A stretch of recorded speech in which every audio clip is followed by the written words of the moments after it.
ตอนเช้าวันที่9มิถุนายน2026นี้สมาชิกสภาแห่งชาติประจำเขตเลือกตั้งที่3แขวงลงน้ำทาและคณะสมาชิกสภาประชาชนแขวงประจำเมืองลงน้ำทาได้ลงพบปะและจัดตั้งพันขยายโฆษณาเผยแพร่เนื้อไหนผลสำเร็จกองประชุมครั้งปฐมฤกษ์ของสภาแห่งชาติสุดที่10และสภาประชาชนแขวงสุดที่5อยู่บ้านเหลียงเหนือซึ่งนำโดยท่านนางเกษรแสงยวงศ์กรรมการพรรคแขวงประธานสาพันธ์แม่หญิงแขวงสมาชิกสภาแห่งชาติประจำเขตเลือกตั้งที่3แขวงลงน้ำทา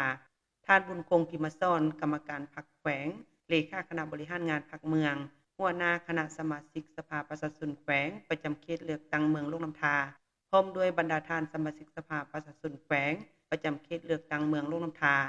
การพบปะเผยแพร่ได้จัดขึ้นอยู่ห้องการบ้านเหยืองเหนือโดยมีองค์การจัดตั้งบ้านและพ่อแม่ประชาชนเข้าร่วมรับฟังการลงพบปะและพันขยายโฆษณาเผยแพร่ครั้งนี้บรรดาท่านสมาชิกสภาแห่งชาติประจำเขตเลือกตั้งที่3แขวงลงน้ำทาและบรรดาท่านสมาชิกสภาประชาชนแขวงประจำเขตเลือกตั้งเมืองลงน้ำทาได้นำเอาบรรดาเนื้อหามติกองประชุมครั้งปฐมฤกษ์ของสภาแห่งชาติสุดที่10และสภาประชาชนแขวงสุดที่5รวมมี25มติและ32บรรหาสำคัญในนี้กองประชุมสภาแห่งชาติได้รับรองเอา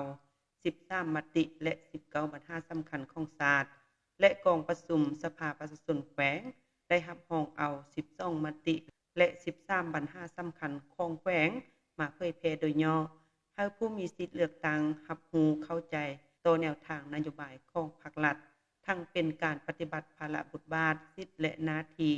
ในการเป็นตัวแทนแห่งสิทธิและผลประโยชน์ของประชาชนบรรดาเผ่าเพื่อเก็บกำสภาพรับฟังคำคิดคำเห็นและข้อเสนอต่างๆของผู้มีสิทธิเลือกตั้งต่อการคุ้มครองรัฐคุ้มครองสังคมผ่านการลงพบปะโฆษณาเผยแพร่ในครั้งนี้ได้เฮ็ดให้พ่อแม่ประชาชนบ้านเวียงเหนือมีความรับรู้และเข้าใจแจ้งต่อแนวทางนโยบายของภาครัฐพร้อมทั้งเห็นได้ถึงความเอาใจใส่ของคณะสมาชิกสภาประชาชนแขวง